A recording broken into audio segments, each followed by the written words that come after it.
मराठी मॅट्रिमोनीवर मिळतो सगळ्यात जास्त चॉईस। मराठी मॅट्रिमोनीने लाखो स्थळं जुळवली आहेत। यापेक्षा चांगली गोष्ट काय असू शकते? मराठी माणसांची number 1 choice Marathi matrimony. Thane महानगरपालिका निवडणुकीमध्ये पुन्हा एकदा शिवसेना आणि भाजपने बाजी मारलेली आहे। आपण सध्या वृंदावन परिसरात आहोत आणि याच ठिकाणी महायुतीचे शिवसेना आणि भाजपचे या ठिकाणी दोन्ही एकत्र असल्याचे बॅनर आपल्याला पाहायला मिळत आहेत। पाहिलं तर राज्याचे उपमुख्यमंत्री एकनाथ शिंदे यांनी महायुतीवर पुन्हा विश्वास दाखवल्याबद्दल सर्व ठाणेकरांचे आभार मानत या ठिकाणी पूर्णतः ठाणे शहरामध्ये बॅनरबाजी करण्यात आलेली आहे।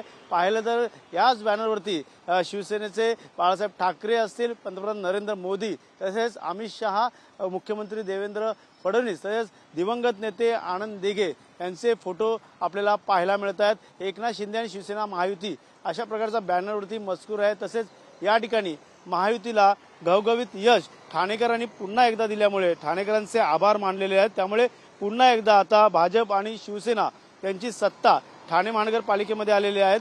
त्यामुळे पाहायला गेलं तर आता विरोधकांकडे जी संख्या आहे त्या मिळून देखील जे आहे ते विरोधी बाकावरती कोण बसणार याकडे सर्वांचं लक्ष लागलं। मात्र महापौर कोण होणार याकडे देखील सर्वांचं लक्ष लागलेलं आहे। ठाणेकरांनी पुन्हा एकदा शिवसेना आणि भाजप या पक्षाला पुन्हा पसंती दिल्यामुळे घवघवीत यश जे आहे ते या ठिकाणी शिवसेना आणि भाजप पक्षाला मिळालं आहे। त्यामुळे येणाऱ्या काळात आता पाहायला गेलं तर युती धर्मापैकी आता कोणाचा महापौर बसणार याकडेच सर्वांचं लक्ष लागलेलं आहे। कॅमेरा अथर्वसह गणेश सुरा, TV9 मराठी, ठाणे।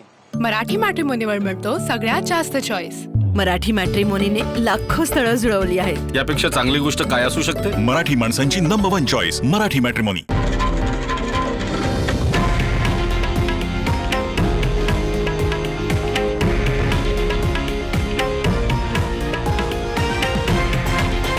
हे आहे देशातील नंबर 1 न्यूज नेटवर्क आणि आपण पाहत आहात TV9 मराठी, एकमेव।